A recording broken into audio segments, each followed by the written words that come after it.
Assalamualaikum warahmatullahi wabarakatuh. Waalaikumsalam warahmatullahi wabarakatuh. Bapak-bapak, ibu-ibu, saudara-saudara kaum muslimin rahimakumullah. Kalau zaman sedang susah, biasanya kambing hitam laris, tukang kompor gentayangan. Itu dari dulu selalu mencari kambing hitam. Karena itu kita tidak bicara orang, kita tidak bicara siapa yang salah, kita bicara sistem. Dan sistem itu bisa mengena siapa saja. Kalau orang sudah mulai mengingkari janji, bergeser dari komitmen awal, itu sudah mulai ia mengalami proses peluncuran, proses degradasi. Ini penyebab yang pertama. Kita tidak lagi konsekuen bahwa bumi, air, sumber daya alam adalah milik negara, dikuasai oleh negara, digunakan bagi sebesar-besar kemakmuran rakyat. Ternyata rakyat yang makmur itu tidak merupakan gambaran yang menyeluruh dari rakyat kita. Undang-undang dasar kita menganut ekonomi kekeluargaan, tapi yang kita praktekkan adalah ekonomi keluarga. Kalau bukan keluarga nggak dapat proyek. Ibu-ibu, saudara-saudara kaum muslimin rahimakumullah. Kita menyaksikan peristiwa-peristiwa yang memilukan dan memalukan. PHK terjadi di mana-mana. Pengangguran meningkat, harga-harga membumbung tinggi, daya beli rakyat semakin lemah. Sementara di bidang politik, kejadian-kejadian memberikan indikasi bahwa persatuan dan kesatuan kita sebagai bangsa dewasa ini tengah berada dalam ujian yang berat.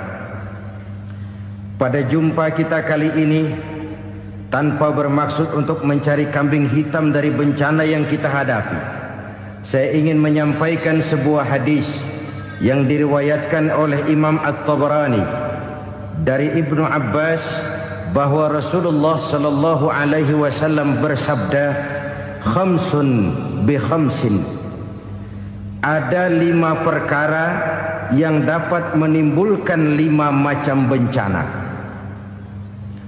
Mari kita renungi hadis ini satu demi satu sebagai bahan introspeksi buat kita semua dalam menghadapi bencana yang tengah berlaku sekarang ini. Yang pertama, manaqasa qaumul ahda illa sullita alaihim aduwwuhum. Apabila suatu kaum sudah mengingkari janjinya, maka mereka pun akan dikuasai oleh musuh-musuh mereka. Sederhana saja nampak kalimat dalam hadis ini. Apabila orang sudah mengingkari janji, mereka akan dikuasai oleh musuh-musuh mereka sendiri. Dan musuh kita yang paling utama saat ini adalah kemiskinan dan kebodohan. Kenapa itu terjadi? Karena kita mengingkari janji kita sendiri. Di saat awal-awal berdirinya Orde Baru, kita pernah berjanji untuk melaksanakan Pancasila dan Undang-Undang Dasar 45 secara murni dan konsekuen. Kita berjanji bahwa kita akan menegakkan pemerintah yang bersih dan berwibawa. Itu semua pada permulaannya. Waktu demi waktu berjalan, kita lupa dengan janji yang kita ucapkan itu. Ketuhanan yang Maha Esa kita ucapkan, tapi kesetanan yang luar biasa yang kita lakukan. Kemanusiaan yang adil dan beradab yang kita dengungkan, tetapi kemanusiaan zalim dan biadab yang kita praktekkan. Sederhana saja saudara, hampir setiap pejabat pada posisi-posisi kunci, di awal-awal ia memangku jabatan itu, biasanya ia mengucapkan sumpah dengan lafaz demi Allah, bahwa dalam melaksanakan jabatan ini saya tidak akan menerima hadiah atau pemberian dalam bentuk apapun. Itu pada permulaannya. Lama-lama rupanya hadiah itu asik juga, mulai diterima. Lama-lama dirasa kurang, mulai menagih. Dan akhirnya terjadilah praktek yang disebut suap menyuap, semir menyemir, dan lain sebagainya. Kalau ini sudah menjadi kenyataan, bagaimana kita mau menegakkan pemerintah yang bersih dan berwibawa? Undang-Undang Dasar 45 menyatakan bahwa bumi, air, dan seluruh kekayaan negara dikelola oleh negara bagi sebesar-besar kemakmuran rakyat. Yang terjadi adalah bahwa kita merasa mewakili rakyat untuk menikmati harta dan kekayaan negara, sehingga rakyat banyak tidak bisa ikut menikmatinya. Menumpuklah harta itu sehingga terjadilah pepatah, gunung ditimbun, sumur digali. Yang kaya semakin kaya, yang miskin semakin terpuruk. Kita ingkar dengan janji yang kita ucapkan di awal-awal kita bergerak. Kita ingkar dengan janji pada saat kita mengatakannya dengan menyebut nama Allah, dengan mempertaruhkan nama Tuhan. Sehingga pada akhirnya jabatan pun mengalami tender. Sudah menjadi rahasia umum, orang mau jadi lurah mesti mengeluarkan uang, mau jadi camat mesti mengeluarkan uang, mau jadi wali kota, bupati, bahkan gubernur, itu ada pasarannya. Secara logika, kalau orang memperoleh satu jabatan karena banyak mengeluarkan uang, tentu pada saat ia mengeluarkan uang, ia sudah punya pemikiran, modal pasti pulang, modal pasti kembali. Kalau orang memperoleh suatu jabatan karena banyak mengeluarkan uang, maka langkah pertama yang dia lakukan setelah memangku jabatan itu ialah bagaimana uang bisa kembali, bagaimana modal bisa pulang. Kalau modal sudah pulang, pikiran berikutnya bagaimana supaya dapat untung. Lalu kapan mau bekerja untuk kepentingan rakyat? Itu nomor 18. Kemudian kalau ada proyek-proyek besar, pertanyaannya ialah bukan apakah proyek ini bermanfaat bagi rakyat, apakah proyek ini layak untuk diteruskan, tetapi yang jadi pertanyaan paling utama ialah bagian saya berapa duit dari proyek ini.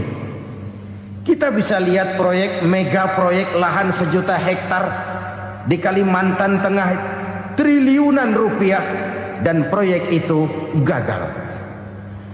SD Impres bulan ini diresmikan, bulan depan retak. Jembatan-jembatan bulan ini gunting pita, bulan depan runtuh. Kita ingkar dengan janji. Kita berkata kita bekerja untuk kepentingan rakyat, tapi kita tidak pernah mengenal rakyat itu. Apabila suatu kaum sudah mulai mengingkari janji, maka mereka akan dikuasai oleh musuh-musuh mereka. Akibatnya tersusunlah barisan-barisan sakit hati yang makin lama makin menjadi bola salju, menggelinding membesar, dan kemudian terjadilah hal-hal yang tidak kita inginkan lagi. Apabila suatu kaum sudah mengingkari janji, maka mereka akan dikuasai oleh musuh-musuh mereka. Ini penyebab bencana yang pertama. Kita tidak konsekuen. Tadinya kita dengan lantang teriak-teriak berantas korupsi, ganyang korupsi. Pada waktu kita belum mendapat kesempatan. Setelah kita naik punya kesempatan, rupanya korupsi enak juga dirasa. Terjadi pergeseran nilai, orang luntur, kehilangan idealisme awal. Lalu untuk menghibur-hibur diri, menutup kesalahan, kita gunakanlah pepatah bahwa tidak ada gading yang tak retak, bahwa kita harus mikul dhuwur mendem jero. Itu semua cuma sebagai dalih agar kesalahan kita tidak dibicarakan orang lain. Padahal kita sendiri yang mengingkari janji. Kita yang keluar dari komitmen awal kita. Kita berjanji melaksanakan Pancasila dan Undang-Undang Dasar 45 dengan murni dan konsekuen. Kita berjanji untuk menegakkan pemerintah yang bersih dan berwibawa. Namun dalam kenyataannya itu tidak kita laksanakan dengan sebagaimana mestinya. Kita bergeser, kita mengalami proses degradasi, peluncuran nilai, dan akhirnya terbentuklah barisan-barisan sakit hati yang semakin lama semakin membesar itu. Kita harus introspeksi. Memang kalau zaman sedang susah, biasanya kambing hitam laris, tukang kompor gentayangan. Itu dari dulu selalu mencari kambing hitam. Karena itu kita tidak bicara orang, kita tidak bicara siapa yang salah, kita bicara sistem, dan sistem itu bisa mengena siapa saja. Kalau orang sudah mulai mengingkari janji, bergeser dari komitmen awal, itu sudah mulai ia mengalami proses peluncuran, proses degradasi. Ini penyebab yang pertama. Kita tidak lagi konsekuen bahwa bumi, air, sumber daya alam adalah milik negara, dikuasai oleh negara, digunakan bagi sebesar-besar kemakmuran rakyat. Ternyata rakyat yang makmur itu tidak merupakan gambaran yang menyeluruh dari rakyat kita. Undang-undang dasar kita menganut ekonomi kekeluargaan, tapi yang kita praktekkan adalah ekonomi keluarga. Kalau bukan keluarga nggak dapat proyek.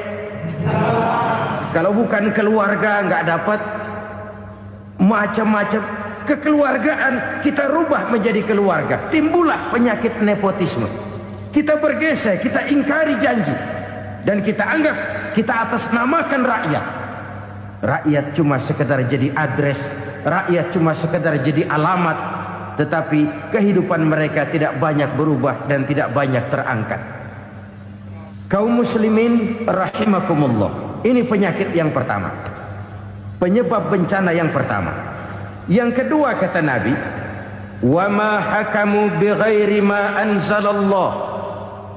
Apabila hukum yang diterapkan sudah tidak lagi bersumber dari hukum Allah, illa fasya fihimul faqru, maka akan bertebaranlah kemiskinan di mana-mana. Ini artinya apa? Apabila hukum tinggal sebuah stempel, apabila hukum sudah diatur menurut kepentingan, apabila hukum sudah tidak lagi ditegakkan secara adil, maka kemiskinan merambah di mana-mana. Hukum diatur menurut selera orang yang sedang berkuasa, maka yang benar bisa jadi salah, yang salah bisa jadi benar. Hukum dalam kenyataan hidup berlaku seperti pisau. Pisau itu kan saudara lihat, yang namanya pisau dimanapun itu tajamnya ke bawah, ke atas tumpul. Kalau hukum itu, kalau untuk rakyat, hukum itu tajam bukan main, cepat sekali dilaksanakan. Tapi giliran menengah ke atas, yang gedean dikit berbuat salah, hukum tumpul. Hukum pura-pura tidak dengar. Akibatnya terluka rasa keadilan rakyat. Satu kasus rakyat diam, dua kasus rakyat diam, tiga kasus rakyat diam. Kasus terakumulasi di hati rakyat. Luka rasa keadilan, dan itu menjadi sumber bencana. Penjarahan, kita tidak setuju itu. Tapi kita harus melihat kausalnya. Itu kan tidak berdiri sendiri. Itu kan karena terlukanya rasa keadilan rakyat, melihat kesempatan ini tidak merata. Kalau rakyat ini yang ngajukan kredit ke bank, walaupun jumlahnya cuma jutaan, ratusan ribu, susahnya 17 setan. Tapi ada orang-orang tertentu yang agunannya palsu, jaminannya palsu, bawa kata belece, bukan cuma miliaran, triliunan kredit bisa keluar. Terluka rasa keadilan, hilangnya kesempatan. Rakyat cuma dapat kesempitan, jarang dapat kesempatan.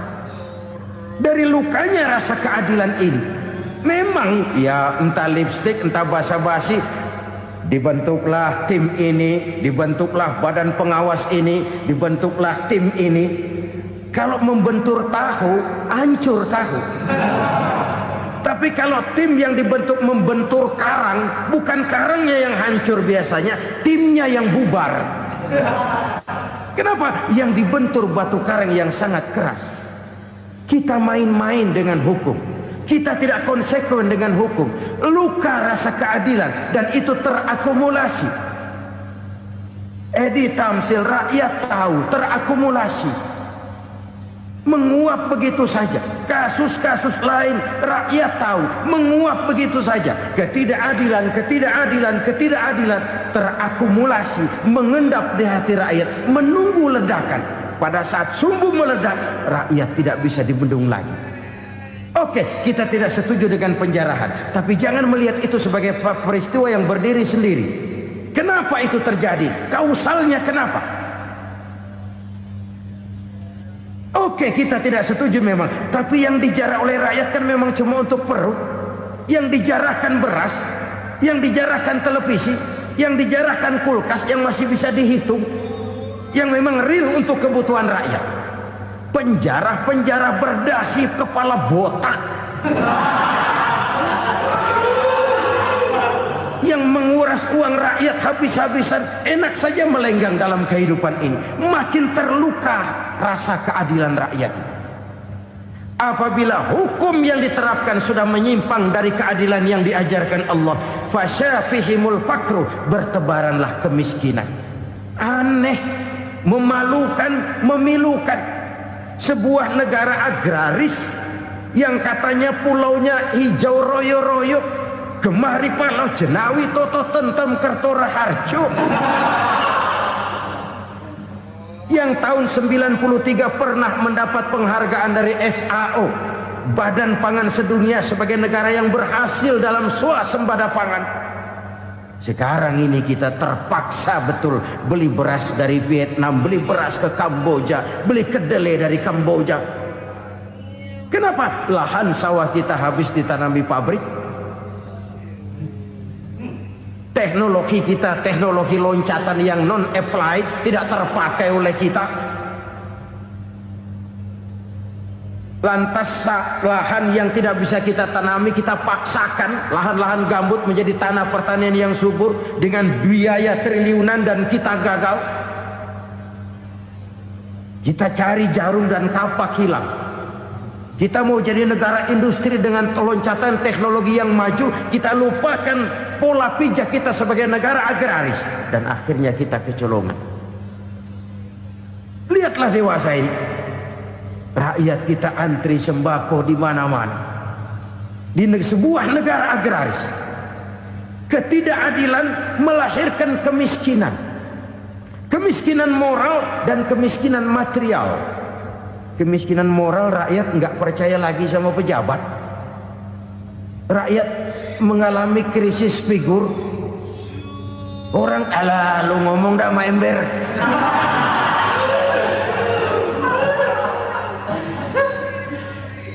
Penataran yang menghabiskan biaya miliaran itu melahirkan pejabat-pejabat korup. Pengawasan yang menghabiskan biaya miliaran itu ternyata impoten, mandul. Kemiskinan moral. Jujur saya berkata, saudara-saudara, setelah pintu reformasi dibuka, itu yang masuk memang macam-macam. Ada yang memang punya tujuan murni, konsekuen dan punya konsep. Ada yang nunggu di tikungan. Begitu mobil lewat nyamber pintu, berangkat ikut reformasi. Ada yang memanfaatkan momentum, mumpung, untuk nyampein unek-unek, ngerti nggak, pokoknya ngomong. Sehingga keadaan semakin rancu, kebingungan semakin menjadi-jadi, masalah yang paling urgen tidak terselesaikan.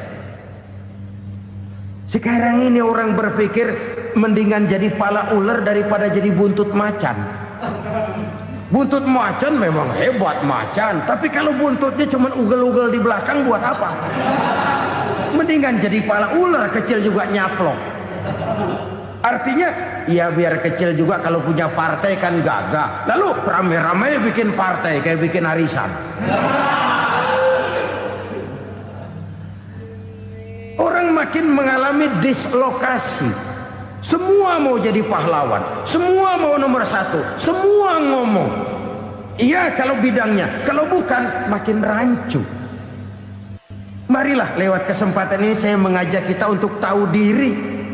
Biarkan politisi ngomong politik, biarkan ekonom menata ekonomi, biarkan praktisi bicara soal hukum, biarkan rakyat munajat, istighfar, mohon pertolongan Allah.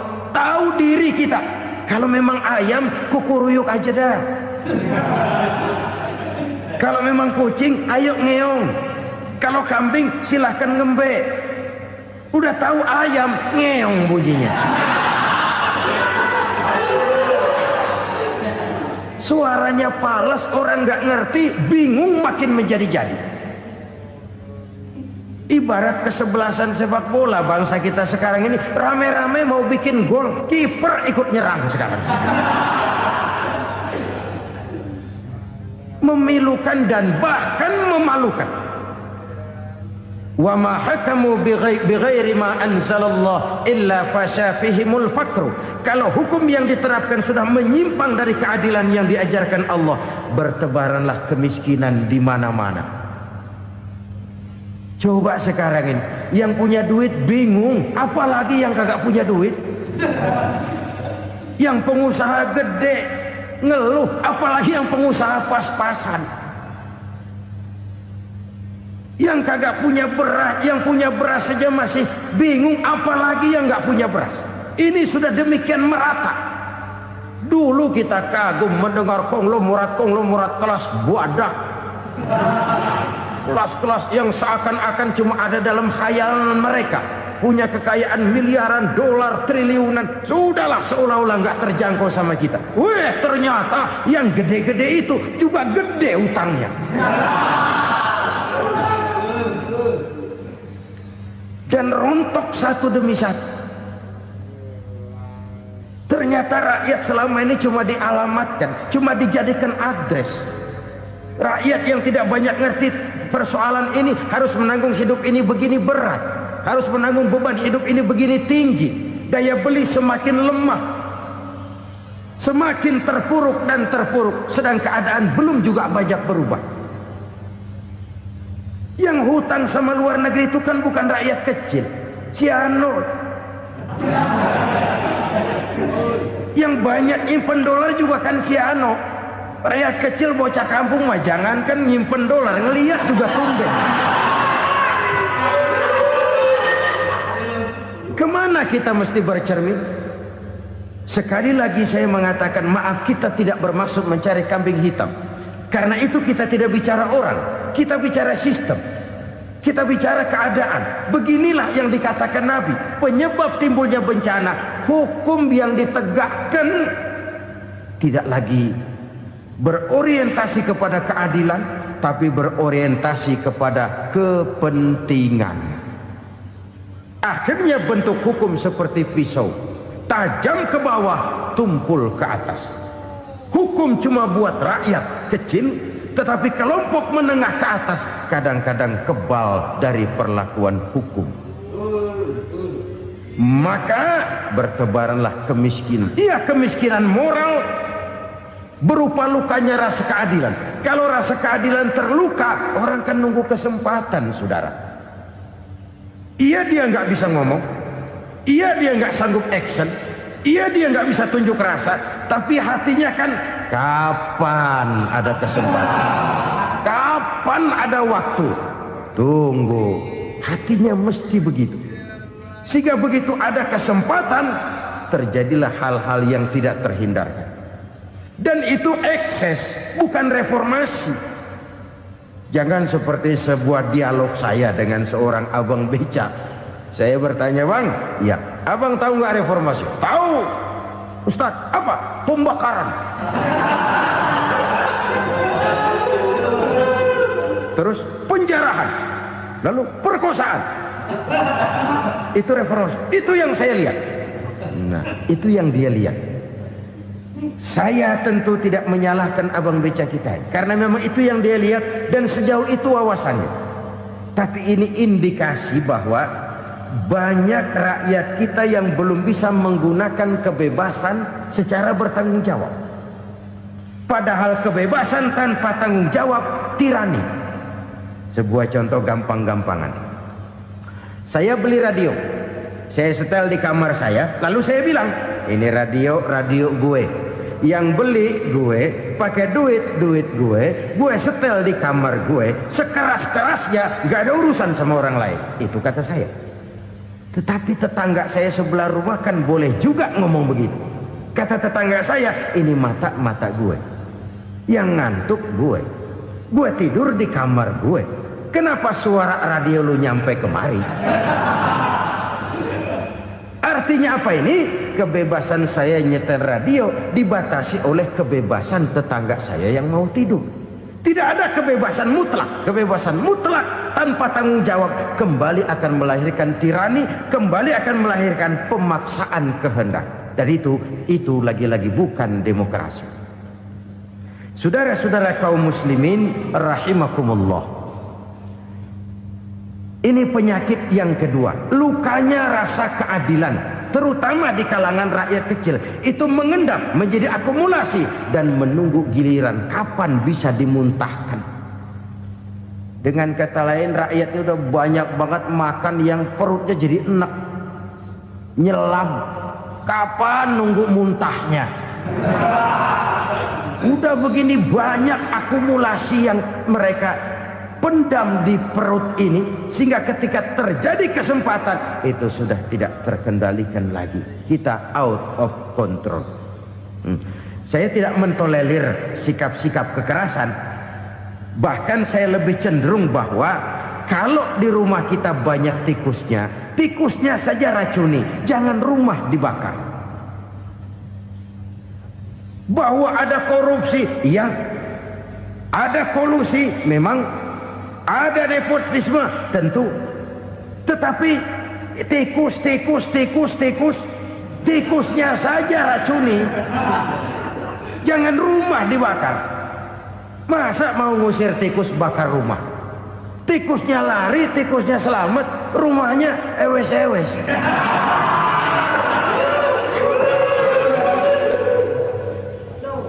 Tikus selamat, rumah nggak punya. Masalah nggak terselesaikan dengan sebagaimana yang kita harapkan. Kita sepakat ini negara hukum, dan di hadapan hukum semua manusia itu sama. Itu prinsip yang diajarkan Allah. Al-musawat bainan nas fi takalifil ahkam. Semua manusia sama dalam berhadapan dengan hukum Allah Subhanahu wa taala. Kalau hukum sudah pandang bulu, itu jelas yang enak yang banyak bulunya. Siapa yang banyak bulunya? Monyet.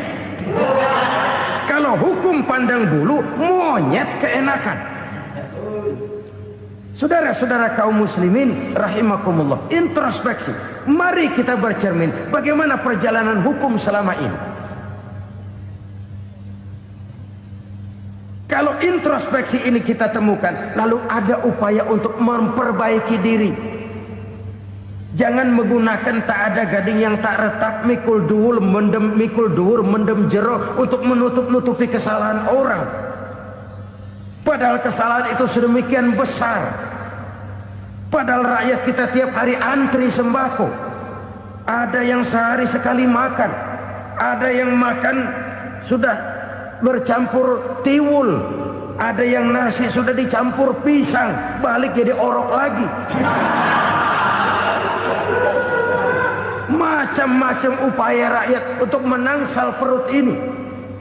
Lalu rakyat ditenang-tenangkan, lebih baik puasa Senin Kemis sambil menghadapi krisis ekonomi. Kenapa rakyat yang disuruh puasa?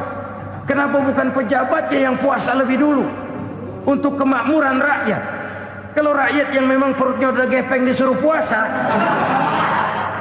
makin krempeng perutnya.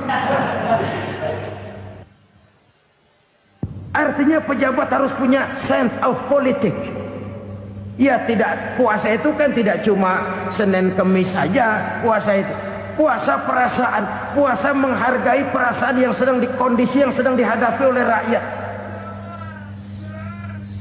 Bagaimana rakyat yang tengah antri sembako melihat pejabatnya lewat dengan mobil yang harganya sampai 1 miliar. Oh, inilah pemimpin saya. Luka lagi rasa keadilannya. Kita tidak tenggang rasa. Puasa dalam artian itu pun akan menolong menegakkan semangat kebersamaan, membentuk semangat kebersamaan. Saudara-saudara kaum muslimin rahimakumullah. Penyebab bencana yang ketiga dikatakan oleh baginda Nabi, wala dhaharat fihimul fahishatu illa fasha fihimul maut. Apabila kekejian telah merajalela, maka maut bertebaran di mana-mana. Kita renungi butir kalimat dalam hadis ini. Apabila kekejian telah merajalela, maut bertebaran di mana-mana. Begitu murah arti sebuah kehidupan. Penjarahan untuk hal-hal yang kecil tapi sampai mengorbankan nyawa. Apabila kekejian sudah terjadi di mana-mana, maut pun bertebaran. Maut dalam arti berpisah ruh dengan jasad, tapi juga maut dalam arti orang bisa mati karirnya, orang bisa mati usahanya, orang bisa mati kesempatannya karena perbuatan-perbuatan keji yang selama ini tidak terbendung. Lahirlah teori mafia. Siapa yang kuat dia yang berkuasa, siapa yang lemah dia menjadi mangsa. Proyek-proyek besar yang menang tender itu ya dari itu ke itu saja. Yang pengusaha-pengusaha tidak punya koleksi, koneksi, tidak bisa bayar komisi, dapat proyek tetelan. Ada dagingnya, dikit namanya juga tetelan. Dagingnya sudah habis disantap oleh meja. Sekian puluh meja dilalui, sekian puluh amplop dikeluarkan. Sehingga yang akhirnya ya tinggal tetelan itu tadi. Maka kualitas pekerjaan pun sudah bukan lagi jadi masalah. Demikianlah mafia-mafia ini bermunculan di mana-mana. Di pengadilan terkenallah mafia pengadilan. Hukum bisa dibeli, hukum bisa dipesan menurut kebutuhan sponsor. Mafia peradilan, mafia politik, mafia ekonomi, bahkan mafia agama yang menggunakan agama sebagai kedok, menggunakan agama sebagai dalih, menggunakan agama sebagai topeng untuk melancarkan maksud-maksud politiknya pun tidak tertutup kemungkinan. Apabila kekejian telah merajalela, maut bertebaran di mana-mana. Korupsi, kolusi, nepotisme itu bagian dari kekejian. Kita selama ini kalau mendengar maksiat, itu yang terbayang cuma judi, mabuk, zina. Ya itu maksiat. Tapi korupsi, kolusi, nepotisme itu juga maksiat dalam bentuk lain. Kalau ini sudah bertebaran, maka maut terjadi di mana-mana. Jangan bayangkan cuma mati orangnya, itu sih kewajiban. Yang menyakitkan itu orangnya masih hidup tapi dibikin mati. Karirnya mati. Kenapa? Karena yang diperlukan bukan cuma orang pinter tapi orang taat.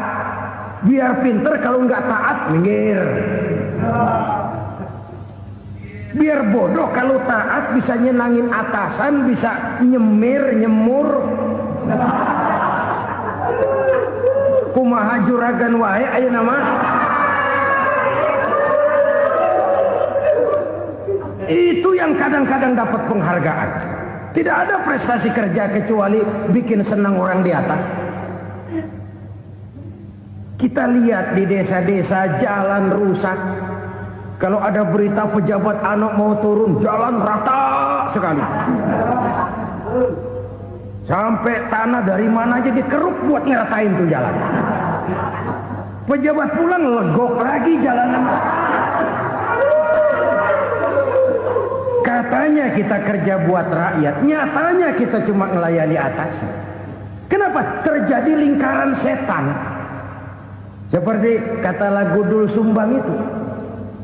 Mahasiswa takut sama dosen, dosen takut sama dekan, dekan takut sama rektor, rektor takut sama menteri, menteri takut sama presiden, presiden takut sama mahasiswa.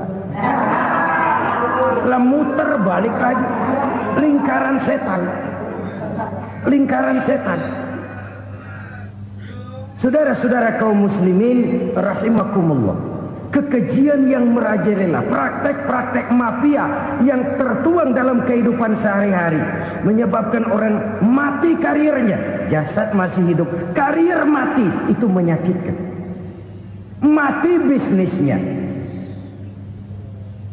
Rakyat kecil pernah senang ketika cengkeh booming, harganya bagus, rakyat banyak yang pergi haji. Lalu mau ditata, lahir tata niaga cengkeh, malah amburadul. Harga cengkeh jatuh, petani cengkeh kecil menjerit. Siapa yang untung? Segelintir orang. Masihkah kita pakai atas nama rakyat untuk kepentingan nasional? Padahal yang nyanyi cuma segelintir orang. Masihkah kita mau bohongi rakyat ini dengan mobil nasional tapi bikinan Korea? Masihkah kita mau bermain verbalisme, bermain kata? Ini sebuah masa lalu yang tidak perlu terulang lagi untuk masa-masa yang akan datang. Kekejian merajalela, orang mati karir. Bisa mati usaha, mati bisnis. Usahanya maju, dirangkul, hancur. Usahanya maju, dipukul, hancur, tenggelam. Bahkan yang memilukan dan memalukan badan-badan usaha milik negara itu dikebiri sedemikian rupa sehingga tidak menghasilkan hal-hal yang bermanfaat buat negara. Saudara-saudara kaum muslimin rahimakumullah, kalau nafsu yang sudah mengatur itu semua, maka kekejian pun merajalela.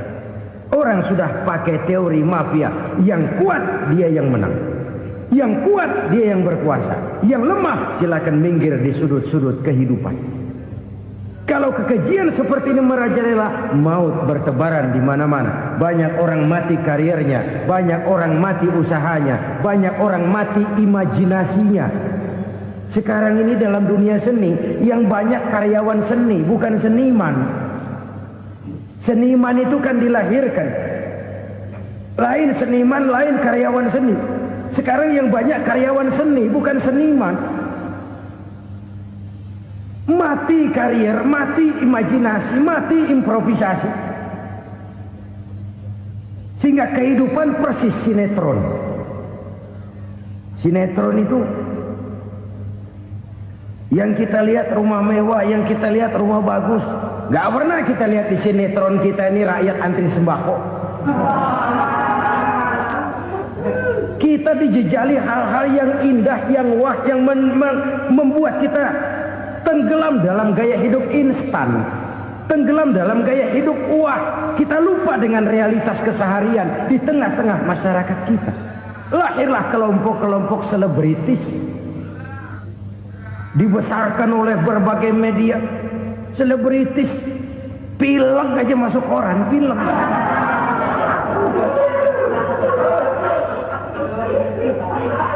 Rakyat yang pingsan antri beras nggak masuk koran.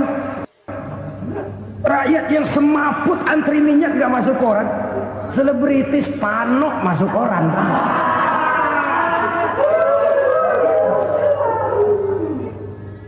Kita besarkan hal-hal kecil, kita kecilkan hal-hal besar.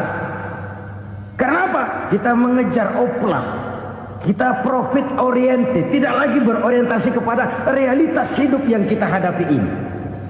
Kalau kekejian sudah merajalela kata Nabi, maka maut bertebaran di mana-mana. Maut dalam artian maut, coba lihat sekarang begitu murah nyawa. Karena 1000 perak orang mau nusuk bunuh. Karena beras seliter orang khilaf. Begitu murah kehidupan. Tapi kekejian dalam bentuk korupsi, kolusi, nepotisme, kekejian dalam bentuk itu mematikan karir, mematikan bisnis, mematikan imajinasi, mematikan kreativitas. Itu juga maut dalam bentuk lain akibat kekejaman lain. Ini penyebab yang ketiga. Yang keempat, penyebab bencana menurut baginda Rasul, wala tuffiful mikyala illa muni'un nabat. Apabila timbangan sudah dicurangi, maka tercegahlah tumbuh-tumbuhan. Apabila timbangan sudah mulai curang, maka terjadilah musim paceklik. Apabila bisnis sudah bergaya mafia tadi itu, kecurangan-kecurangan terjadi, tender di balik pintu, yang dimenangkan cuma kelompok-kelompok yang bisa memberikan presentasi yang besar, muni'un nabat, terjadilah paceklik. Paceklik, panen gagal, wereng ya wereng, kemarau panjang it's okay, air sulit iya, tetapi kan semua itu ada yang ngatur. Kemarau ada yang ngatur, belalang itu ada yang ngatur, air itu juga ada yang ngatur. Yang ngatur itu yang serba maha. Kalau ia murka melihat kecurangan timbangan, Allah itu kalau murka kan gampang saja, tinggal komandoin balang, lang, hancurin tuh sawah. Konvoy belalang, konvoy. Allah tinggal ngutik. Angin El Nino, mampir lo ke Indonesia. Hujan gak turun-turun, kemarau panjang. Jadi kalau musim kemarau kan namanya anginnya El Nino. Kalau musim hujan anginnya namanya La Nina. Cakep namanya, kejem orangnya. Saudara lihat Cina sekarang sedang kena La Nina, banjir besar, ribuan orang meninggal. Dia mah ribuan mati kagak berasa, rakyatnya miliaran. Bangladesh lagi ngalami La Nina, India lagi ngalami La Nina. Angin, hujan, kemarau, belalang itu kan ada yang ngendaliin. Kuncinya bukan di belalangnya, kuncinya bukan di peredaran matahari berputar, kuncinya di atas yang mengatur semua itu. Kalau timbangan sudah mulai curang, pengusaha sudah nggak mau jujur, apa enggak bikin perut jadi mual. Begitu rakyat antri sembako pingsan nggak dapat beras, sementara beras ditumpuk-tumpuk sampai membusuk. Kemana hati nuraninya? Kemana akal pikirannya? Kemana mereka yang berbuat atas nama rakyat tapi melihat rakyat susah tidak tergerak hatinya? Apabila timbangan sudah mulai dicurangi, bisnis sudah mulai melenceng, maka terjadilah paceklik. Sebuah negara yang berhasil dalam swasembada pangan, lalu sekarang menjadi negara yang rakyatnya antri untuk memperoleh kebutuhan pangan. Saudara-saudara kaum muslimin rahimakumullah, ini intinya adalah kecurangan. Kalau kecurangan sudah terjadi di mana-mana, dan ini milik siapa saja, bukan soal tempat, bukan soal jabatan, soal manusianya, SDM-nya. Kecurangan tidak cuma terjadi di kantor, di masjid bisa terjadi kecurangan. Korupsi tidak hanya bisa terjadi di kantor, di madrasah bisa ada korupsi. Faktor manusianya, ini soal SDM. Kecurangan yang besar tentu besar lagi kerugiannya. Kecurangan yang kecil, kecurangan sehari-hari, pedagang-pedagang kecil ngurangi timbangan, barang yang buruk dikatakan baik, yang baik dikatakan buruk, itu merugikan perorangan. Kecurangan yang besar merugikan bangsa dalam bentuk total, dalam bentuk seutuhnya. Nah, kecurangan-kecurangan seperti ini rakyat kan lihat, rakyat kan tahu, dan itu kembali terakumulasi di sini, pegel. Dan jangan lupa, rakyat yang nggak ngomong itu, rakyat yang nggak bersuara itu, batinnya menjerit, jeritannya menggoncang aras, dan itu didengar Allah. Yadullah fauqal jamaah, kata Nabi, tangan Tuhan di atas orang banyak. Jeritan hati rakyat menggoncang aras. Rakyat yang terlalu banyak dizolim, rakyat yang terlalu banyak dirugikan, ya rakyat yang terlalu banyak di atas namakan, menjerit batinnya, menggoncang aras, dan Allah bisa menggerakkan apa saja untuk membuat satu situasi. Allah bisa menggerakkan apa saja untuk membuat satu situasi. Saudara-saudara kaum muslimin rahimakumullah, ini faktor yang ketiga, timbulnya kecurangan. Faktor yang keempat maksud saya.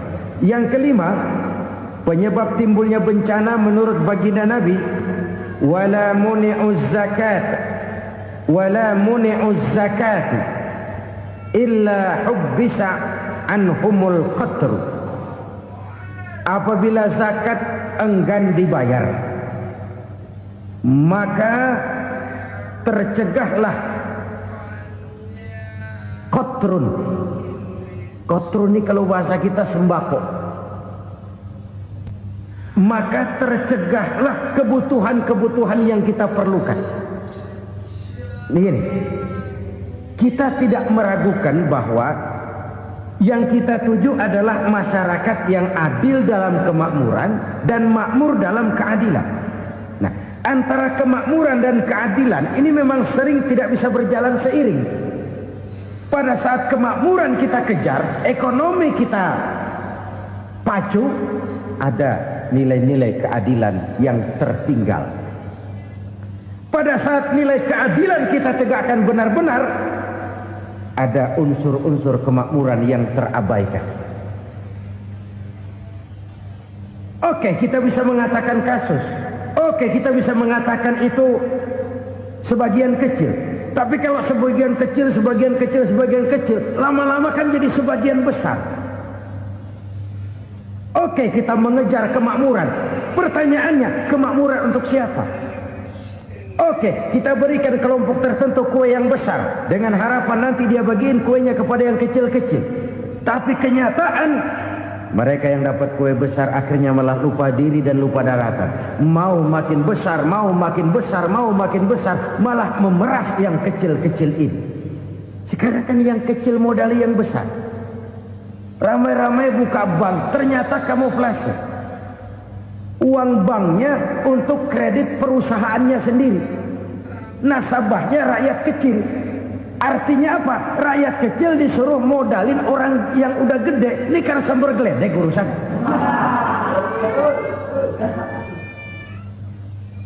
Ini kan permainan apa lagi? Rakyat kecil suruh modali yang gede. Nasabahnya rakyat kecil, kumpulkan uangnya di bank, kucurkan kredit kepada perusahaannya sendiri. Bukankah itu rakyat kecil suruh modali yang gede? Sudah begitu kejamkah kita untuk meraih keuntungan dengan mengorbankan orang kecil ini? Sudah tidak bicara lagi kah nurani kita melihat penderitaan orang yang semakin susah ini? Kalau zakat enggan dibayar, padahal zakat 2,5% saja, 2,5% saja. Kalau itu pun enggan, kalau zakat saja enggan, bagaimana pula yang namanya sedekah, bagaimana pula yang namanya infak, bagaimana pula yang namanya santunan, bantuan. Kadang-kadang lipstick nyumbang si nyumbang, cuman nyolongnya lebih gede. Ini namanya sumbangan lipstick. Buat lipstick itu kan buat ngumpetin bibir pucat. Itu fungsi utama lipstick. Buat ngumpetin korupsinya, nyumbang kegiatan-kegiatan sosial. Tapi yang dia korup lebih gede dari yang dia sumbangin. Lipstick kamuflase. Nepu kata anak sekarang.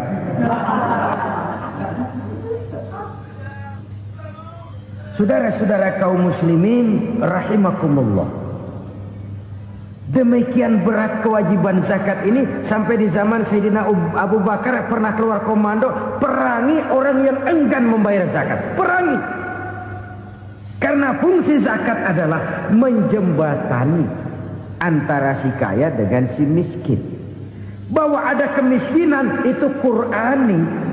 Allah menyatakan, aku melebihkan rezeki sebagian kamu dari yang lain. Ini kan kesenjangan.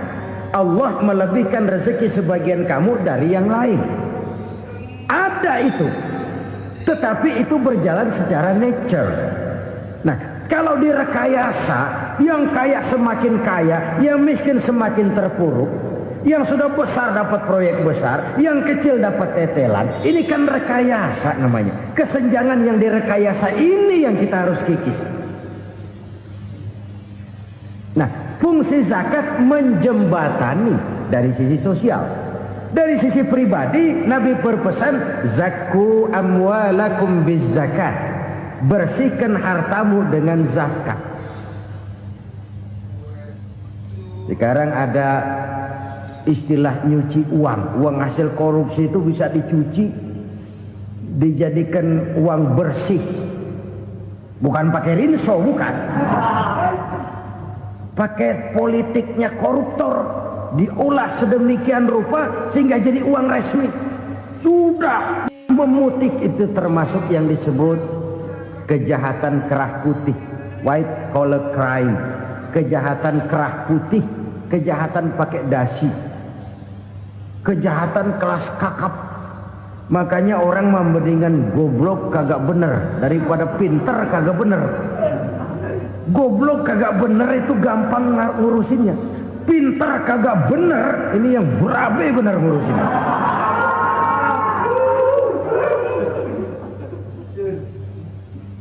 Kita bukan cuma perlu orang pinter kok di zaman sekarang. Kita perlu orang-orang benar, yang punya komitmen, yang sesuai kata dan perbuatan, yang bisa merasakan apa yang dirasakan oleh rakyat, yang punya sense of politik yang tinggi, yang peka, yang penuh keterbukaan, yang punya wawasan dan pandangan jauh ke depan. Dari sisi pribadi, zakat itu membersihkan harta kita. Ya, dia tercampur dengan yang subuhat, dia bahkan mungkin tercampur dengan sedikit-sedikit yang haram. Itu zakku amwalakum biz zakat. Bersihkan hartamu dengan zakat itu. Pada sisi sosial ia menjembatani, pada sisi pribadi ia membersihkan harta kita. Karena itu kalau kita minta berdoa minta rezeki, syarat rezeki itu halalan thayyiban wasi'an. Nggak pernah kurang dari 3 itu. Halal, bagus, banyak. Halal, bagus, tapi sedikit, susah ngaturnya. Halal, banyak, tapi kurang bagus. Buat apaan? Bagus, banyak, tapi haram. Enggak ada artinya. Sebab kata Imamul Ghazali, kalau kau terlalu suka memakan makanan yang haram, dikunyah masuk ke dalam perut besar, digiling oleh perut besar, menghasilkan energi, menggerakkan sel-sel pembuluh saraf, kau juga akan cenderung berpikir yang haram. Kalau sudah cenderung berpikir yang haram, perbuatan pun akan mengarah kepada perbuatan-perbuatan yang haram. Dulu waktu kelompok Jimbaran 200 konglomerat Indonesia kumpul dihimbau supaya sekian persen kasih pengusaha-pengusaha lemah. Itu kan cuma sekedar belas kasihan, tidak banyak menolong keadaan. Dan bukan itu yang diperlukan pengusaha-pengusaha kecil. Yang diperlukan adalah berikan kami kesempatan seperti mereka dapat kesempatan. Berikan kami peluang seperti mereka juga dikasih peluang. Kalau cuma dikasih 100 juta, 200 juta hari ini, usaha kami nggak ada prospeknya, peluang kagak ada, kan sama juga bohong. Diceburin ke kali, disuruh berenang, tangan diikat, mendingan mampusin ketahuan.